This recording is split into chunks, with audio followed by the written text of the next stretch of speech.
Welcome back, friends, to the Probate Nation, especially our returning viewers from the great state of South Dakota. My name is Richard Ruddy.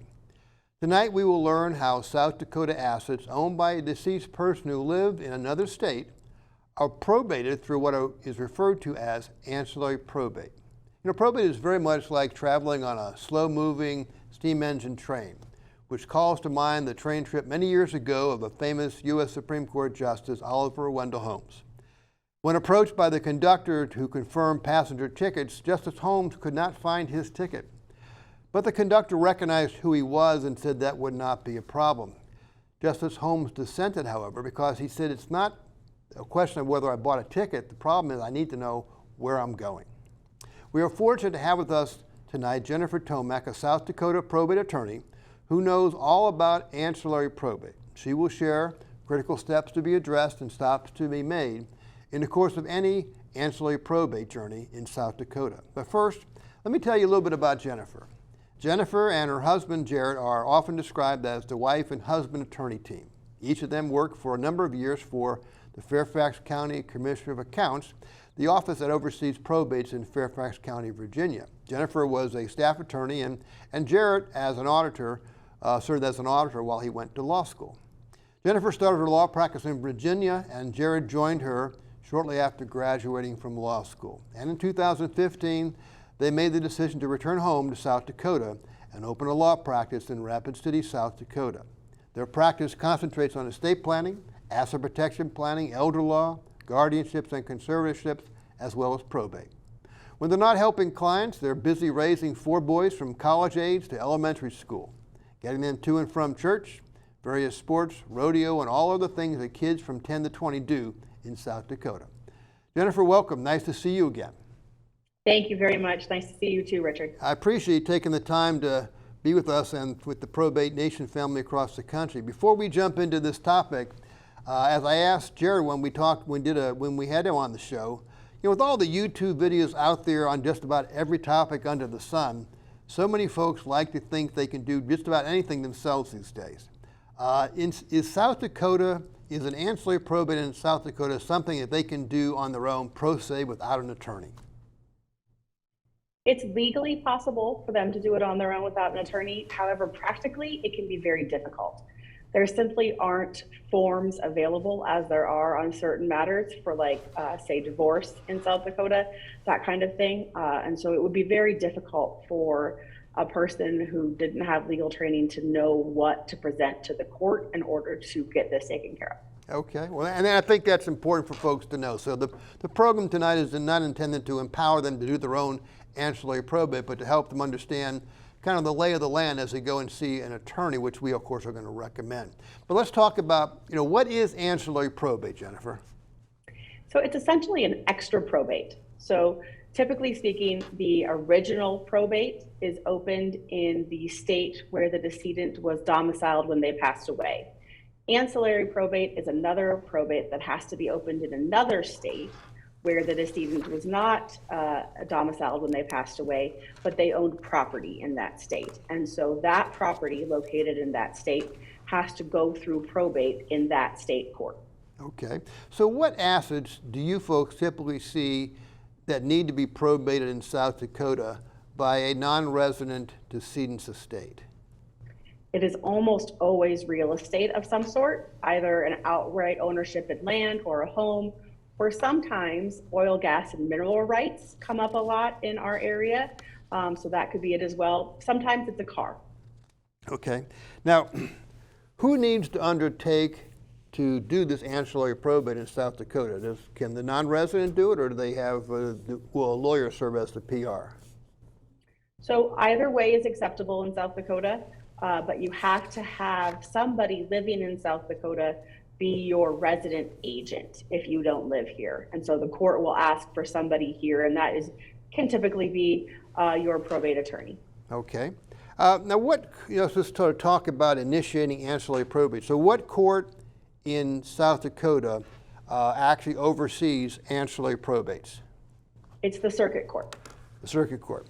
And again, I understand from our conversation with Jared that there's no particular judge that actually would oversee that. It's on a rotating basis. Yes, correct. Now, are there different, and again, so tell me again, I understand there are different types of probates available in South Dakota, so tell me what those options are. Absolutely. So the simplest is going to be what's called a small estate affidavit, and that is if all of the assets are less than $50,000 combined. Then we have informal probate, formal probate, and supervised probate. So I understand that the informal probate, let's just kind of talk about that. So that includes real estate, so it's difficult to get an informal, to get a small estate probate, I should say, that involves real estate because it would exceed your dollar amount. Is that typically true?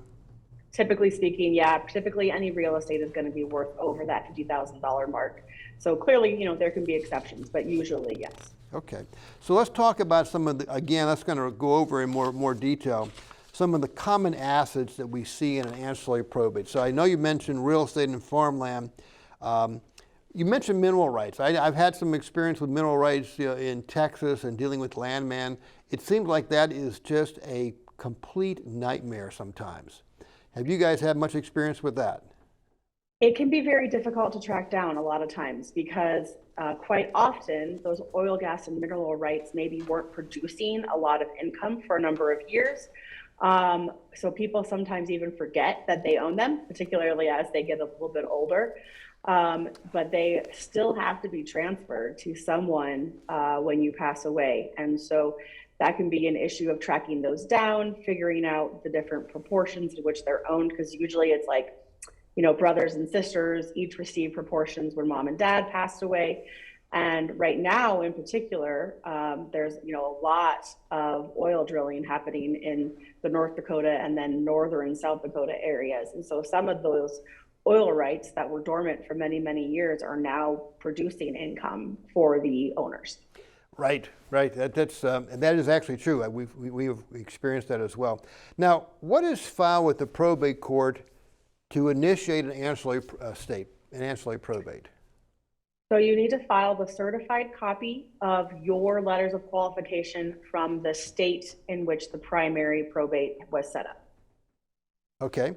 Now, you know, a lot of times, you know, people are using revocable trust these days, so they may have fully funded themselves in their home state, like in Virginia, but then they come to find out that they own this little bit of mineral interest or a fractional share of some family piece of real estate. If there's no home state probate, how does that change what is filed and the process to be followed for an ancillary probate? If there is no home state probate and the only probate that's going to be opened is the probate in South Dakota, then it would be treated as the primary and only probate. And then you would go through the steps of qualification that Jared spoke about earlier and you know, in his video about going through all those steps. Now, a lot of places during the pandemic were allowed to qualify and do that remotely. Does South Dakota course provide that option? Yes. That's good to know. That's good to know. Now, what can be done with, we have this real estate, or we have, we have these mineral interests. What can be done once the ancillary probate's been initiated? What can I do with that stuff? So as soon as you've qualified for probate in South Dakota, you have the same authority that any other personal representative would have if they've properly qualified before the circuit court. So you can sell those assets to pay off the bills, or you can distribute them by a deed, personal representative's deed, to the beneficiaries. Okay. Well, let's go ahead and take a look now and talk a little bit about some of the duties that an administrator, an ancillary administrator has. So assuming we've had a probate in another state and we're coming in to just take care of some real estate or mineral interests, what is the ancillary duty, what does the ancillary administrator have to do? So it's actually very similar to if it was the home state probate here. The same steps have to be followed just in regards to the assets that are in South Dakota. So you still need to gather up those assets, move them into the name of the estate, publish the notice to creditors in the paper, give notice to any known creditors, all of those things that you would have to do in a normal home state probate. And of course, you guys in an ancillary administration, do you guys recommend that folks go through the notice process for creditors to make sure we cover that base? Absolutely. It's the only way for the personal representative to have that legal protection. Okay. Now, does the personal representative have to file any sort of inventory with the court? They don't have to, but it is recommended, again, just as you would, it's best for everyone if the judge signs off on that and verifies it. Okay. And then, of course, an inventory for our viewers is basically the opening entries of the ancillary probate. So it might be that the only entry would be the piece of real estate. Does a personal representative then have to file an accounting to say what they did with those assets that they put on the books? So same as with a home state probate, it doesn't have to be filed if it's done informally, if it's an informal probate, but it is best practice to go ahead and do that so that, again, you have the approval of the court and you know that as personal representative that you're going to be covered into the future. Okay, so we kind of touched upon the creditors. So we have known and unknown creditors. Is there an obligation to give notice, or is this a good practice in order to protect yourself? So it differentiates between known and unknown. For a known creditor, you have to give them notice. And then giving newspaper publication notice to unknown creditors is not required, but is best practice. Okay, and then so how long do people have in which to file their claims, and where do they file their claims? Absolutely. So you have, once notice is published, they have 4 months to file their claim, and it can be filed with the court or with the personal representative or with the personal representative's legal counsel. Okay, and then that's the only way to protect themselves. Mm-hmm. And if they don't Correct. file in a timely fashion, they're cut off? Correct. Okay, okay. So, and then what does the personal representative do with those claims? Do they pay them, negotiate them? How is that normally handled? So all of that is possible depending on the nature of the claim. If the personal representative is aware of the claim and understands it to be valid, they absolutely can go ahead and pay it. If they have doubt about the legality of the claim, they can certainly ask the creditor for more information, more proof, anything like that. Or if they believe it to not be valid, they can deny it. And then it would be up to the creditor to take that to the court and prove their claim. So at that point, then the creditor files a petition and actually initiates a lawsuit at that particular time? Correct. Yeah, they would file within the probate matter itself a petition for their claim to be allowed. I see. Okay. Let's talk a little bit now. We've progressed along. We've done all of our notices. We've dealt with the creditors. We've collected our assets, and now it's time to wrap up the ancillary probate. So, how do we close this estate? So you can do it a number of different ways. The simplest way is with what's called a verified closing statement, which is an affidavit that the personal representative signs saying that they have fulfilled all of the required duties. You can file that with the court, or you can do a more formal closing where you're actually asking the judge to look over your distributions, your disbursements, and to sign off on everything. Okay, and in either of those instances, do we have to give notice to anybody? So you always give notice to known beneficiaries and known claimants. And then in South Dakota, it's also any other interested party who has filed a demand for notice in the matter. Okay. Now let's talk about, because obviously this can be a lot of work. Tell me a little bit about fiduciary fees and attorney fees in order to deal with these particular estates. Sure. So South Dakota has a statute that sets forth that a personal representative shall receive what they call reasonable compensation.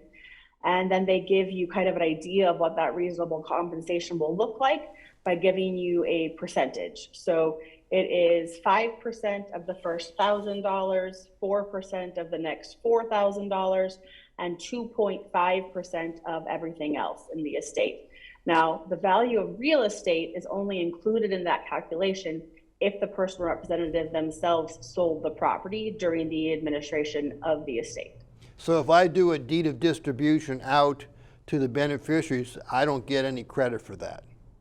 So ordinarily not. I will tell you that if all the beneficiaries agree and are willing, to say absolutely you're entitled to some compensation for your time, anytime all the beneficiaries agree and all the creditors have been paid, I should say, then it's fine to go ahead and do that. And if not, you can always ask the court and say, in the interest of equity and fairness here, Your Honor, even though I didn't sell the property, there was this amount of time involved, and I'm asking for this amount of compensation. And the judges will almost always allow something in terms of compensation. It just probably won't be the same amount as those percentages.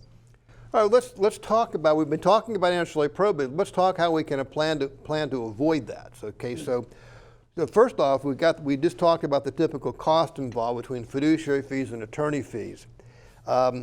If I own South Dakota real estate and I'm a non-resident, what could I do to avoid South Dakota ancillary probate of that real estate? Well, one of the things that a lot of people start with is making sure that they own the property jointly with somebody else, typically a spouse, with right of survivorship. Unfortunately, that only works for the first spouse who passes away, because then when the second spouse passes away, there is no joint owner to then receive that property. So that is kind of a half step, I guess you could call it, towards getting there. The better way, in my opinion, is to deed that property into a revocable living trust. And that way you will avoid the probate entirely. Now, I understand that South Dakota has a transfer on death deed statute. Is that correct? They do, yes. So is that a tool that can be used to avoid probate? So when we got the first one, it passes to surviving spouse, and then they do a TOD deed, maybe to their revocable trust. Does that work? So it kind of is the answer. What I am finding is that a lot of people go out and do this themselves because the legislature in South Dakota was, I guess, kind enough to go ahead and put that form within the code section that allows it. The problem with it, and the thing that most people aren't aware of, is that when your beneficiary, so let's say I do a transfer on death deed to my 4 boys, right? Thinking I'm going to avoid probate that way.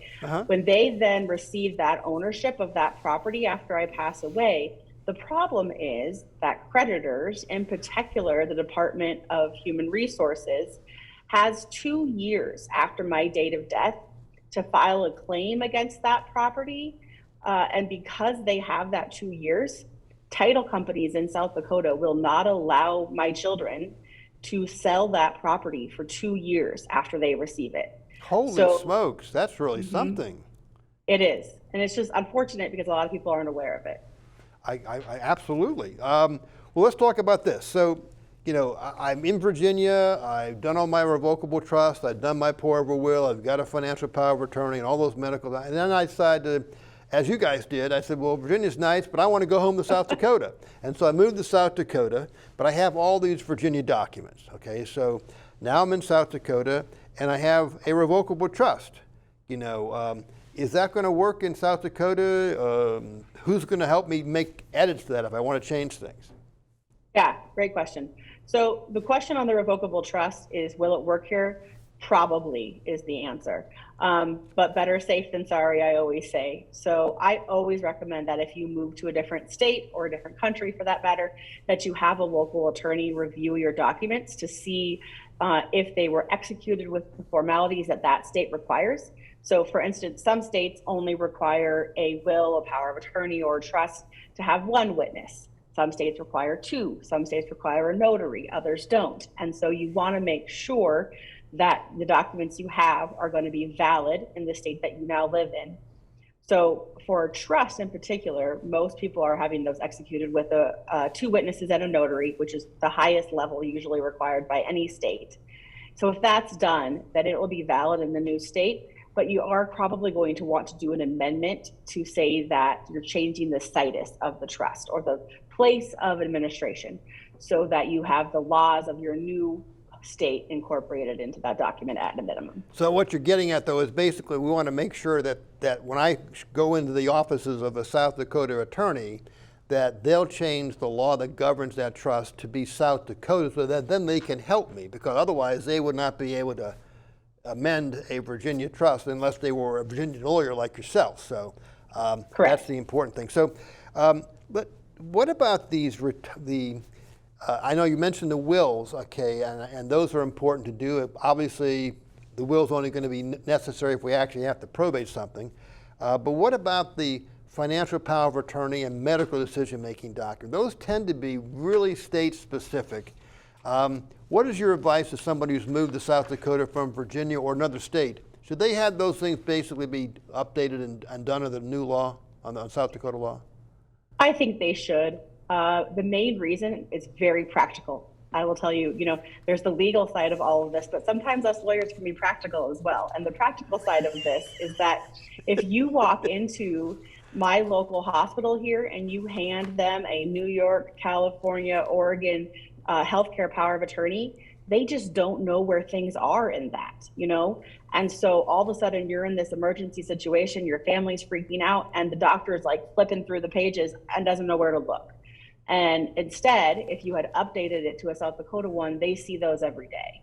And so they're going to know exactly where to look to see who you've appointed as your agent, who can make these decisions, what your wishes are.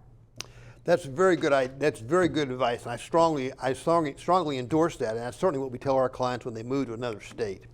Let's go ahead and turn our attention as we sort of wind down this particular program, and let's go to some of the lessons you've learned over the time now that you've been back in South Dakota about different problems associated with probate and ancillary probate that you want to pass on to our viewers.